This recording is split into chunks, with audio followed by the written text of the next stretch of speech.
Everything in Houston got performance in it. This damn floor sweeper got a cam up in there. Blah blah blah blah blah blah blah blah blah blah blah blah blah.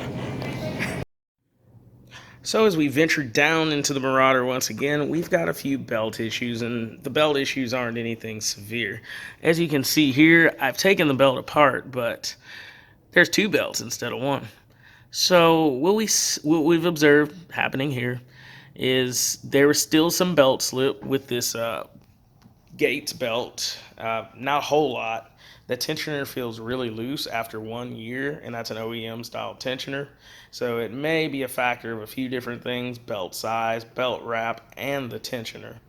But if you look down in here and there's not much you can see, you've got to take this entire assembly off, and you've got to take the supercharger off to actually get into the belt assembly and put a new belt on. I may or may not. I'm going to see about taking this blocking plate out and see if I'm able to jimmy that in there. As far as I know, and I've attempted, you've got to take the supercharger and that out to actually get a belt through the entire assembly. In this case, I've gone to a 110.5 inch belt. It's not a Gates Green belt. We're going to try it out, see if that gives us a little bit more tension. It's slightly smaller by about 10 millimeters as far as the outer diameter goes. So that's giving us a little bit more room to grip the belt.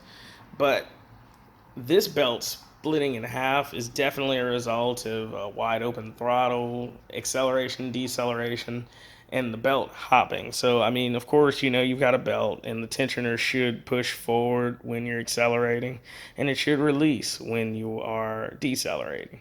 But I mean, if you're running high or you're hitting the rev limit, then you've got that engine just kind of bouncing off the limiter, so you're going to get this deal.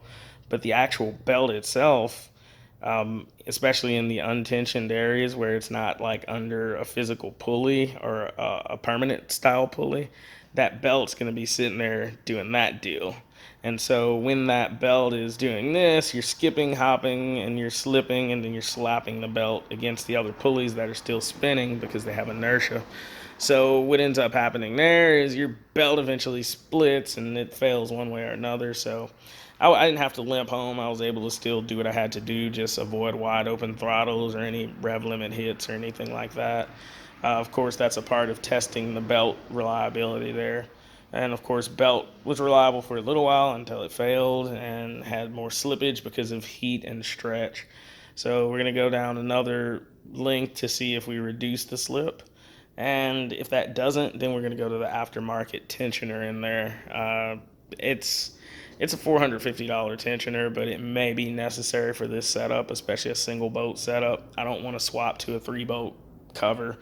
I don't have time to do that right now, matter of fact. So we're going to see what we can get on that. If I do swap valve covers, I'm going to do cams and all the tensioners and chains and everything and do all that in the inside of the engine at that point. There's no point not doing that if I've got to go into the engine's timing cover. I'll do a little refresher and maybe even stick something else like Ford GT rockers or something in it just because. So there are different things that have to be done here. But we're going to take the supercharger off. Car's really hot right now. Just changed the oil as well. And we're just getting down into it. I've got a few more things out in the backside. That PPRV does blow fuel pressure off when the pressure gets too high, which it does get high back there. No PPRV will prevent any of the fuel pressure blow off spikes in the tank, and we won't have that issue because I would like to put the car on a dyno. We've had it here down for a year now, and we hadn't had it on the dyno. Tunes and everything are lined out. I've only made slight modifications for just luxury drivability and things like that for an OEM style tune for a performance enhanced vehicle. So there's a few different things here. Of course, Cobra's back there in the background getting neglected because she's whining a lot. So it's just it's a hit or miss between the two. You're just like, okay, I'm over here, I'm over there, over here, over there, etc. But anyway, we're gonna get that belt knocked out, and because we got to get this bad boy driving by tonight or tomorrow, so we're on a tight schedule no matter what, because work and things, rockets, etc. But hey, we'll do what we got to do. We'll swap that belt out. I'll be checking over some other things as far as TLC goes. Gave her a good wash, a bath, inspection, tires, wheels.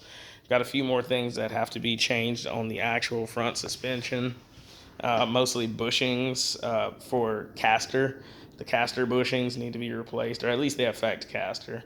And those need to be replaced. I've got those in a box here as well. So we're going to do different TLC like that, all mostly OEM parts, except for those caster bushings. Couldn't find those OEM, period. Uh, Anywho, everything's looking good so far, and we're going to move forward to the next step, and we're going to replace this belt so we can resolve that issue and see what the results are.